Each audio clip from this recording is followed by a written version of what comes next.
नमस्कार दोस्तों, voice of ex servicemen society के जो नेशनल कोऑर्डिनेटर है वीर बहादुर सिंह, उनकी और उनकी टीम की नई दिल्ली में मिनिस्ट्री ऑफ डिफेंस के एक्स सर्विसमैन वेलफेयर के सोसाइटी के सचिव के साथ एक मुलाकात हुई है और काफ़ी लंबी मुलाकात हुई है। और इस मुलाकात में जिन जिन पॉइंट पे डिस्कस हुआ वो हम इस वीडियो में देखेंगे कि किन किन पॉइंट पे डिस्कस हुआ। और अभी तक आपने वीडियो को लाइक नहीं किया तो प्लीज वीडियो को लाइक जरूर कर दीजिए। Voice of ex servicemen society के 2015 से किए जा रहे प्रयास के बाद कुछ और सफलता भी मिली है।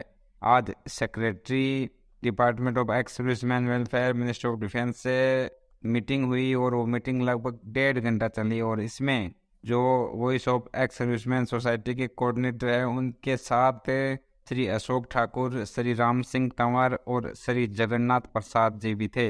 ये मुलाकात 7 मार्च 2022 और 8 जनवरी 2023 को रक्षा मंत्री जी से और 10 जनवरी को secretary department of ex serviceman welfare जो MOD के उनके साथ मीटिंग की अगली कड़ी थी। और इस मीटिंग में जिन मुद्दों पे चर्चा हुई उनको हम विस्तार से देखेंगे एक एक पॉइंट वाइज। और देख सकते हैं इस मीटिंग में जिन मुद्दों पे सहमति बनी वो इस प्रकार है। सिपाही से JCO रैंक के सभी ECHS कार्ड धारक अब प्राइवेट वार्ड का फायदा ले सकते हैं। इसके लिए उन्हें वन टाइम कंट्रीब्यूशन की ऑफिसर्स और जवान की राशि के बीच में जो अंतर है, जैसे ऑफिसर्स का वन टाइम कंट्रीब्यूशन 1,20,000 रुपये होता है, वहीं जवान का 30,000 रुपये, जो इनका डिफरेंस है वो है 90,000 रुपये का। और JCO और ऑफिसर के बीच का डिफरेंस है 53,000 का, यानी 53,000 रुपये का। तो यदि ये राशि जमा कर देते हैं तो अब इन्हें भी यानी JCO एंड अदर रैंक या जवान को भी प्राइवेट रूम का फायदा मिल सकेगा ECHS सर्विस के अंतर्गत। साथ में उनके परिवार के सदस्य हमेशा के लिए प्राइवेट वार्ड भी ले सकेंगे और 35,000 देकर सेमी प्राइवेट वार्ड भी ले सकते हैं। तो आप दे सकते हैं अब JCO, सिपाही एंड अदर रैंक जो है वो ऑफिसर के बराबर जो इनकी वन टाइम कंट्रीब्यूशन में डिफरेंस है उस अमाउंट को जमा करके प्राइवेट वार्ड का लाभ ले सकते हैं। और दूसरे पॉइंट पे जो डिस्कशन हुआ, स्वीकृति बनी, वो है ऑफिसर IC ECHS के बारे में। जी हाँ दोस्तों, ऑफिसर IC ECHS अब डॉक्टर भी होंगे। मैंने पिछले मीटिंग में ऑफिसर IC जो कर्नल होते हैं और सर्विस मानसिकता के ECHS चलाते हैं से JCO और OR को होने वाली परेशानियों से अवगत कराया था। अब 20% ऑफिसर IC डॉक्टर होंगे, लेकिन जो एक्स सर्विसमैन वेलफेयर लेकिन जो voice of ex servicemen society है उन्होंने मांग किया है कि 100% ऑफिसर IC ECHS है वो डॉक्टर होने चाहिए, ताकि ECHS की सेवाओं में सुधार किया जा सके और रेफरल की प्रक्रिया को आसान बनाया जा सके। MH में ब्रिटिश काल प्रथा के कारण ऑफिसर का OPD और JCO का एंड अदर रैंक का OPD अलग अलग दिन होता है। इससे रेफरल में होने वाली देरी पर सवाल उठाया गया। सेक्रेटरी ने इस पर आश्चर्य व्यक्त किया कि आज भी OPD अलग अलग है और दिखवाने की बात कही। इन्होंने इस मुद्दे को सीरियसली कंसिडर किया और आगे इसको चेक कराने के लिए बात कही। और अगले पॉइंट पे डिस्कशन हुआ वो है सैनिक बोर्ड में ऑफिसर्स को आरक्षित रूम अब जवान और JCO को भी मिलेगा। फर्स्ट कम फर्स्ट सर्व के आधार पर इन रूम का अलॉटमेंट होगा। और अगले पॉइंट में जो चर्चा हुई, जो स्वीकृति बनी, वो है सैनिक बोर्ड सचिव अब ग्रेजुएट JCO और NCO और जवान भी होंगे। जी हाँ दोस्तों, इनकी भागीदारी अब केंद्रीय सैनिक बोर्ड में जवान JCO का प्रतिनिधित्व बढ़ाया जाएगा। इसी तरह राज्य सैनिक बोर्ड में भी JCO एंड अदर रैंक का प्रतिनिधित्व बढ़ेगा। अगला पॉइंट जो काफ़ी इंपॉर्टेंट है, सिक्योरिटी एजेंसी का व्यापार सिर्फ ऑफिसर्स को दिए जाने और कोको पेट्रोल पंप सिर्फ ऑफिसर्स को देने पर भी कुछ किया जाए, इस बात पे भी इस मीटिंग में गहनता से चर्चा हुई। उन्होंने कुछ कहा तो नहीं, लेकिन मुझे महसूस हुआ कि DGR में बैठे अधिकारी इसमें पाठक बने हुए हैं। जवानों के लिए और आकर्षक रीसेटलमेंट बनाकर बड़ी लकीर खींची जाएगी।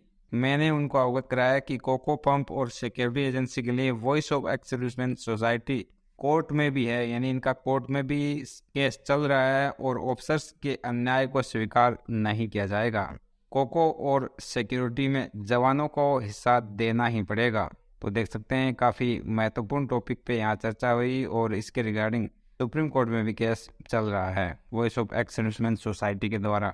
और अगले पॉइंट पे जो डिस्कशन हुआ वो है कैंटीन का। जी हाँ दोस्तों, CSD के संबंध में विस्तार से बात किया। एक ही कार्ड बनेगा जिसमें सभी सुविधाएं जवान ले सकते हैं। कंपनी ESM को सीधे CSD छूट की लाभ देगी और इस पर आगे रक्षा मंत्री जी से भी बात होगी। QMG से बात कराने की भी बात यहाँ हुई है। और अगला पॉइंट पे डिस्कशन हुआ वो है, मैंने AFT में एक सेना के मेंबर के स्थान पर सिविल जज की नियुक्ति की बात उठाई। उनका कहना था कि AFT MOD के अंदर है लेकिन वो विभाग अलग भी है, इसलिए इन्होंने कहा कि इस पे वो भी अलग विभाग है, इसलिए वो क्या कर सकते हैं। अगले पॉइंट पे जो डिस्कशन हुई, कुछ और बातों पे सहमति भी बनी। रक्षा मंत्री जी से अप्रूवल के बाद जिन बातों पे सहमति बनी उनका पत्र अलग से जारी किया जाएगा और जैसे ही पत्र जारी होगा हम एक्स सर्विसमैन के हित में आपको वीडियो के माध्यम से अवगत करा देंगे। और अगला जो महत्वपूर्ण टॉपिक जिस पे सहमति बनी और डिस्कशन हुआ वो है डिसेबिलिटी पेंशन। जी हाँ दोस्तों, डिसेबिलिटी पेंशन पर सेक्रेटरी ने कहा कि जो अधिकारी ले रहे हैं वो लेते रहेंगे लेकिन आगे से इन पर लगाम लगेगा। इन्होंने कहा कि जो डिसेबिलिटी पेंशन में धांधली सामने आई थी जिसका हमने वीडियो के माध्यम से आपको अवगत भी कराया था, वो जो धांधली है वो आगे से अब नहीं होगी, उस पर लगाम लगेगा। और अगला महत्वपूर्ण टॉपिक जिस पे चर्चा हुई वो है वन रैंक वन पेंशन। जी हाँ दोस्तों, OROP की विसंगतियों के संबंध में मैंने विस्तार से चर्चा किया लेकिन सेक्रेटरी ने कहा कि सरकार के पास पैसे की कमी है और धीरे धीरे ही कुछ किया जा सकता है। इस पर अशोक ठाकुर ने कहा कि फाइनेंस के मैटर में कुछ तो जल्दी करना होगा और इसके लिए वे रक्षा मंत्री जी से भी बात करेंगे और जरूरत हुई तो PMO में भी अगर रक्षा मंत्री कहेंगे।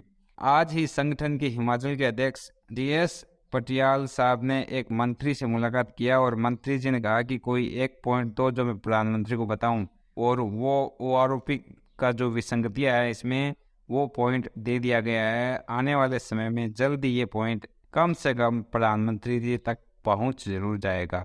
आगे का जो एक्शन होगा वो तो समय बताएगा। और अगला टॉपिक जिस पे डिस्कशन हुआ, voice of ex servicemen society के जो कोऑर्डिनेटर है उन्होंने कहा कि मैंने पैसे बचाने के लिए मिलिट्री रिफॉर्म की बात किया और कहा कि MCO जैसे संस्थान जो कि JCO और NCO आराम से संभाल सकते हैं, आराम से इनके जो कार्य रचना है उसको हैंडल कर सकते हैं, वहाँ सैकड़ों कर्नल बैठा रखे हैं। उसी तरह कई अपॉइंटमेंट है जिनको JCO और NCO चला सकते हैं। श्री राम सिंह ने कहा कि टाइम स्केल प्रमोशन से अफसर लापरवाह हो गए हैं और इनकी क्षमता और कार्यकुशलता प्रभावित हुई है, इसको खत्म किया जाए। सब एरिया पहले ब्रिगेडियर चलाते थे, अब मेजर जनरल। सब एरिया बंद हो। एक पीस स्टेशन में कई ऑफिसर्स मेस चलाने पर सवाल खड़ा किया गया। ऑफिसर्स के री एम्प्लॉयमेंट पर भी रोक लगे। चाहे इनके पास कोई काम नहीं है सिवाय सरकार की पैसे की बर्बादी के। सेवादारी प्रथा से भी हजारों करोड़ का नुकसान हो रहा है, इस पर रोक लगे। सरकार बजट लीक को रोक हमारी मांगे पूरी करें। मिलिट्री रिफॉर्म कर उन्होंने कहा कि काम चल रहा है मिलिट्री रिफॉर्म पे, इस संबंध में CDS से मुलाकात करना चाहिए। रांची के पूर्व सैनिकों ने मुझे जो समस्या बताई है उसको मैंने सेक्रेटरी को अवगत भी करा दिया है। आप देख सकते हैं आगे सेक्रेटरी को अवगत, ये जो पॉइंट था वो अवगत करा दिया गया है। और आगे बताया गया है कि पैसे का काम यानी जो फंड का काम है वो PMO से ही होगा, प्रधानमंत्री जो ऑफिस है वहाँ से ही होगा। और सभी से निवेदन किया गया है इस लेटर के द्वारा voice of ex servicemen society ने कि माननीय प्रधानमंत्री को भेजे जा रहे पोस्ट कार्ड अभियान में बढ़ चढ़कर हिस्सा ले और 6 अगस्त 2023 को दिल्ली के रामलीला मैदान में होने वाले विशाल प्रदर्शन का हिस्सा बने। तो सभी एक्स सर्विसमैन भाई इस वीडियो को ज्यादा अपने दूसरे एक्स सर्विसमैन भाई को फेसबुक और व्हाट्सएप पे शेयर करें ताकि सबको पता चले। और 6 अगस्त 2023 को दिल्ली के रामलीला मैदान में विशाल प्रदर्शन एक्स सर्विसमैन की तरफ से किया जाएगा और अपनी जो जेन्युइन समस्याएं हैं उनकी तरफ सरकार का ध्यान खींचा जाएगा। तो सभी इसका हिस्सा बने। और ये लेटर लिखा है Veer Bahadur Singh, national coordinator voice of ex servicemen society. तो दोस्तों इस वीडियो में बस इतना ही। इसके बारे में आपकी कोई क्वेरी या कमेंट है तो कमेंट बॉक्स में जरूर लिखें। See you next video, till then bye bye, जय हिंद।